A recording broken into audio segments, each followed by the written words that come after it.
ধ্বংসস্তূপ থেকে টেনে হিচড়ে উদ্ধার করা হচ্ছে নারী, পুরুষ ও শিশুদের। এদের মধ্যে কেউ জীবিত, কেউ বা প্রাণহীন।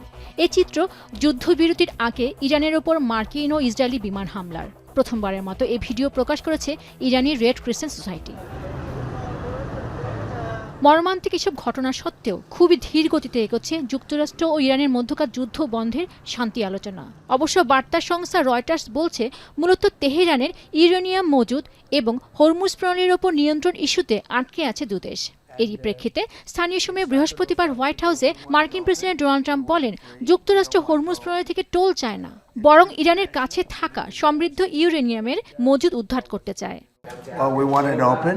We want it free. We don't want tolls. It's international. It's an international waterway. They're not charging tolls. We will get it. We don't need it. We don't want it. We'll probably destroy it after we get it, but we're not going to let them have it. এদিকে ইরানের সঙ্গে শান্তি আলোচনায় কিছু ইতিবাচক লক্ষণ দেখা যাচ্ছে বলে মন্তব্য করেছেন মার্কিন পররাষ্ট্রমন্ত্রী মার্কো রুবিও। তবে তেহরান যদি হরমুজ প্রণালীতে টোল ব্যবস্থা চালু করে, তাহলে যুক্তরাষ্ট্র ও ইরানের মধ্যে কূটনৈতিক চুক্তি অসম্ভব হয়ে পড়বে বলেও সতর্ক করেন তিনি। If we can't get a good deal, the president's been clear he has other options, but his preference is always a deal. His preference is always an agreement. His preference is always diplomacy. So let's see if we can get there. There's some good signs, but we understand this. I don't want to be overly optimistic as well. So let's see what happens over the next few days. এদিকে Iran বিষয়ে president Donald ট্রাম্পের যুদ্ধ ক্ষমতা সীমিত করার প্রস্তাবের ওপর vote আকস্মিকভাবে বাতিল করেছেন রিপাবলিকান নেতারা। স্থানীয় সময়ে বৃহস্পতিবার দেশটির প্রতিনিধি পরিষদে এই ভোট হওয়ার কথা ছিল। তবে সদস্যদের অনুপস্থিতির কারণে রিপাবলিকানরা ভোটে হেরে যাওয়ার উপক্রম হওয়ায় ভোটই বাতিল করে দেওয়া হয় বলে অভিযোগ ট্রাম্প বিরোধীদের। এরই মধ্যে নিজ দেশের প্রায় অস্ত্র উপযোগী ইউরেনিয়াম বিদেশে পাঠানো যাবে না বলে নির্দেশ দিয়েছে ইরানের সর্বোচ্চ নেতা মুস্তফা খামেনি। এমনই দাবি করা হয় বার্তা সংস্থা রয়টার্সের এক বিশেষ প্রতিবেদনে।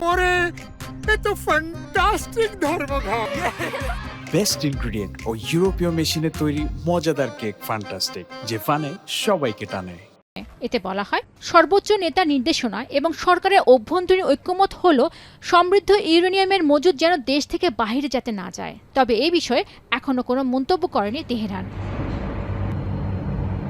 তবে শান্তি আলোচনা আরও ত্বরান্বিত করতে ইরানের পররাষ্ট্রমন্ত্রী আরাকচির সাথে বৈঠকে বসেছেন পাকিস্তানের স্বরাষ্ট্রমন্ত্রী মাহসিন নাকভি। দেশটির সংবাদ সংস্থা তাসনিমের বরাত দিয়ে আল জাজিরা বলছে, যুদ্ধ পরিস্থিতি নিরসনে দেওয়া নতুন প্রস্তাবনায় যেসব ইস্যুতে ওয়াশিংটন ও তেহরানের মতবিরোধ রয়েছে, সেগুলো সমাধানের লক্ষ্যে পর্যালোচনা করা হয় এই বৈঠকে।